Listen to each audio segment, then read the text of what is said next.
Assalamualaikum dan salam sejahtera bagi pengguna Jisu Life Ultra One. Pernah tak kipas bateri anda jadi kosong tanpa sengaja?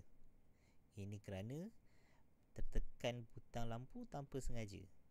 Sering kali terjadi semasa kipas berada dalam pouch bag.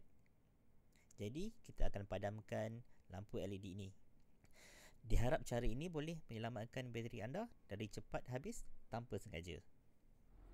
Mula-mula, buka penutup skru. Saya gunakan jarum peniti untuk mencungkilnya.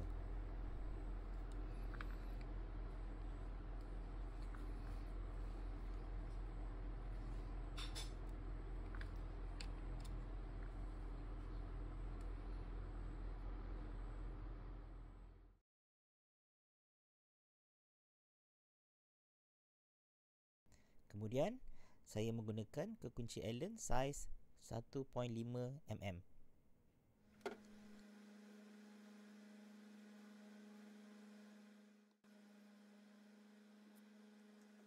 Keluarkan skru. Buka penutup badan kipas. Guna dua belah tangan untuk tarik penutup badan kipas.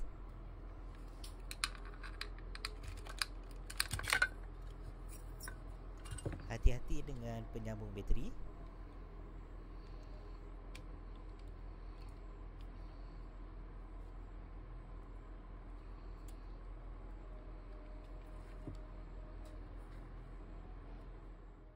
Saya guna forceps untuk mencabut penyambung LED. Kenal pasti penyambung LED yang betul. Mengikut orientasi dalam gambar, penyambung yang betul berada di bahagian paling bawah sebelah kanan.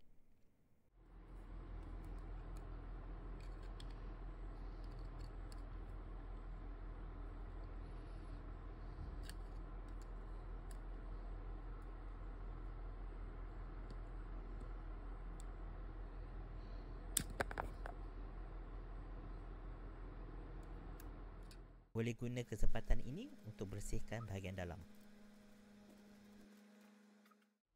Pasang semula penyambung bateri.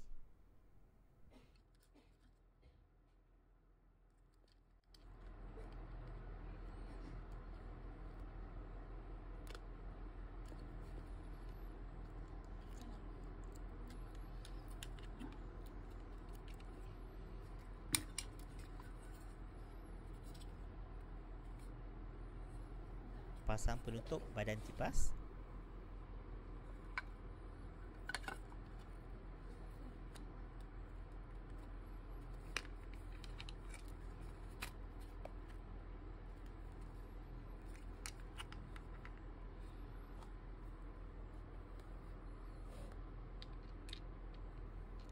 Pasang Allen skru dan ketatkan.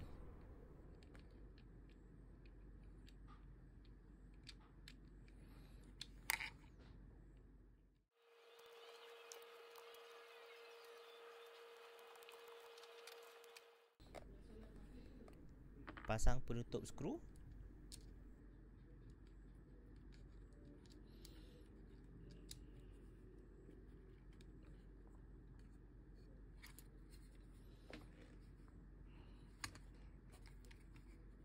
Uji fusing kipas dengan sempurna.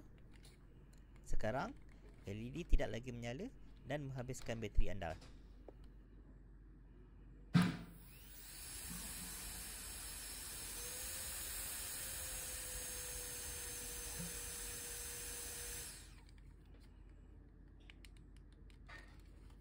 Sekian, terima kasih.